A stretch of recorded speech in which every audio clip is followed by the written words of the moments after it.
This video is not intended to encourage or glorify any kind of drug use. The sole purpose of these videos is to educate you on the dangers of what these substances can do to you. Please do not do any of the acts mentioned in this video. I repeat, do not do any of the acts mentioned in this video.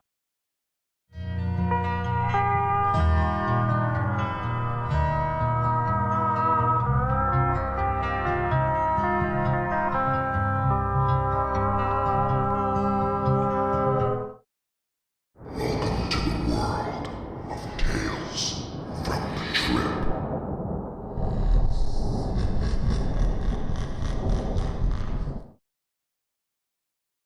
Alright, ladies and gentle ladies, I have officially launched my own merch on Shopify. I'm selling shirts, hoodies, hats, and even teddy bears.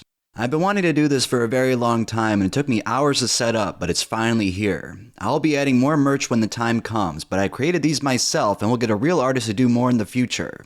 Please go to talesfromthetrip.myshopify.com to purchase your very own merch. I also created a special discount code you can use at checkout for 10% off any purchase. Just enter TripKeeper into the promo code section and you will get 10% off.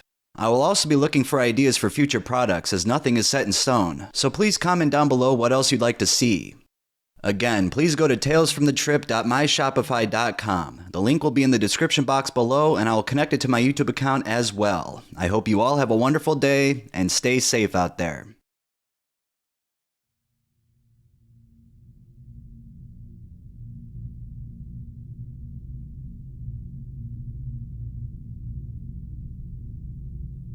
I had been drinking daily for about 8 or so years. Pretty much always beer, but pretty consistently. Started with a few beers at night, turned into a lot of beers at night until I passed out, then turned into day drinking to keep the shakes away, and again heavily at night until I passed out basically. Well, I say night, it's more like the morning as I work graveyard shifts and usually get home around 4 or 5 a.m. As you might imagine, there isn't a whole lot to do after work getting home when mostly the rest of everyone is asleep, so I pretty much got into a pattern of playing video games and drinking till I couldn't really focus on the screen and eventually pass out. It really escalated in the last 2 years or so. I would spend close to $30 a day on beer, usually a 6-pack throughout the day, and then I'd get home and drink a couple 22-ounce beers and usually put a dent into another 6-pack. I should mention I usually sprung for craft beers, which is why it costs so much. I always felt sickly to some degree, and drinking seemed to help, but of course was also the cause. I would occasionally drink too much or too quickly, convincing myself for whatever reason that before I go and do something else, something as simple as leaving the room to go smoke, I should finish the beer I'm working on, which would often cause me to throw up. I don't think I even realized how often it was happening. It got to the point where I wasn't really getting hangovers so much as withdrawals. If I didn't have a beer right after waking up, I would have pretty bad shakes and often throw up. Sometimes even if I did have a beer, or again if I drank it too fast. I had almost no appetite for the last few months. Sometimes just putting food in my mouth would cause me to gag and sometimes vomit. I lost close to 20 pounds, sometimes only eating once every 2 or 3 days. I would feel hungry, but I couldn't stomach food, so I just drank more beer, which I guess the carbs filled me up to some degree. I was a mess. My room was a disaster, filled with empty bottles that I always told myself, I'll clean it up tomorrow. Needless to say, I never did. I was stuck in this endless loop. I felt trapped and ashamed, but I just kept drinking. It became a requirement just to feel normal. If I didn't have an extra beer or two laying around after waking up, my first instinct was to head to the corner store for more beer. Sometimes I was trembling so bad I could barely get my debit card into the slot. It was embarrassing, and I have to imagine the clerk noticed, but no one ever said anything. I had completely lost control. I'd wake up confused, wondering if it was day or night, if the dream I had really happened or not, if what I did in real life the day before really happened, or if I forgot to do it, or if it was supposed to happen today. It's hard to explain. I don't know if that makes sense to anyone. All this to say that last Sunday I woke up, felt very nauseous, and vomited up the absolute worst tasting straight up black stuff, like coffee grounds almost. It was nothing like it ever happened before.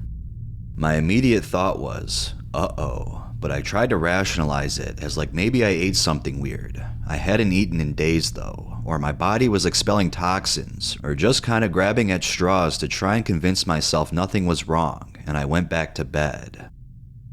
I don't really think I actually got back to sleep, just kind of these micro dreams and going between feeling too hot and sweating, then feeling too cold and back and forth.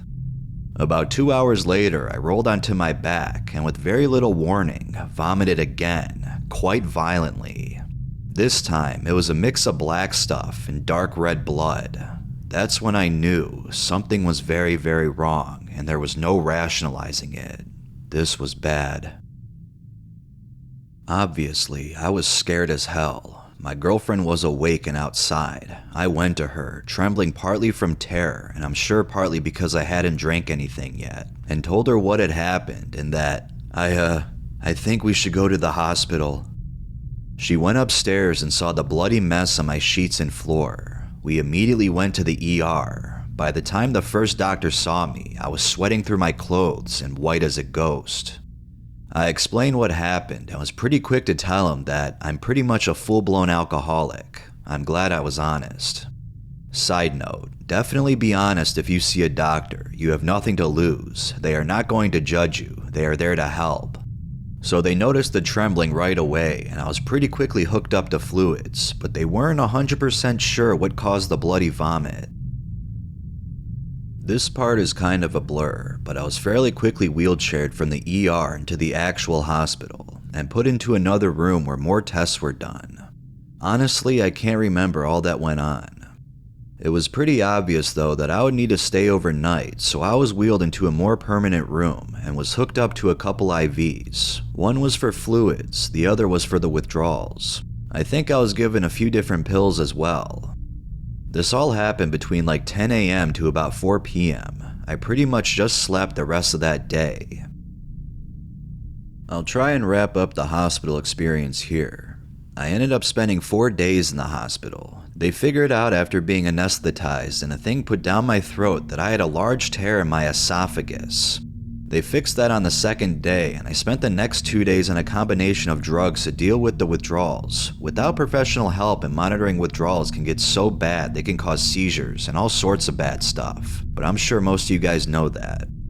I'm so grateful for the care I received, and they hooked me up with an outpatient program for meetings, and all that which I start on the 9th. Those 4 days in the hospital were the first time I'd been sober for more than a day in like 8 or 9 years.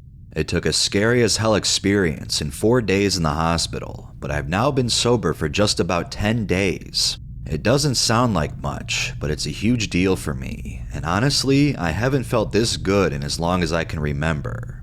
My appetite is back in a big way. I can't tell you how amazing it feels to enjoy food again. This has changed my life for the better, and if this whole fiasco didn't happen, I'd still be drinking myself to death, I'm sure. If you've made it this far into my story, thank you so much for hearing me out. I just wanted to share my experience and also encourage anyone struggling out there to seek help before it gets this bad. Some people will definitely need more than just meetings to quit. You may need medical supervision if your withdrawals were as bad as mine. It can be very dangerous to go at it alone, and there are drugs that can help, and there are doctors that can help put you back on track. Take that first step. Don't put it off like I did. In a lot of ways, sounds kinda weird, but I'm glad I tore my esophagus, and I'm super glad there were doctors to help. I was too embarrassed before, and now I realize that was just in my head. Please know that you can get help and there's no shame in it. If you're an alcoholic, you have a disease. Doctors treat diseases. No one in the medical field will judge or shame you, even if some of the people in your personal life do. And frankly, you'll probably be surprised how supportive those people will be once you do take that first step. So here's to another 10 days, and another, one step at a time, but right now I'm feeling super confident and I'm genuinely surprised at how good I feel.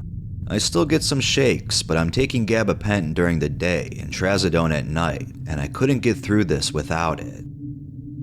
You are loved, you deserve to feel better. Take that first step, you'll be so glad you did. It won't be easy, but you're stronger than you know. TLDR, It took a hole in my esophagus and vomiting blood to get me into a hospital where I got the treatment I needed for my alcoholism. 10 days into sobriety, and I'm feeling like a new me, and I'm determined to keep it up. Don't let it get this bad. People care more than you realize.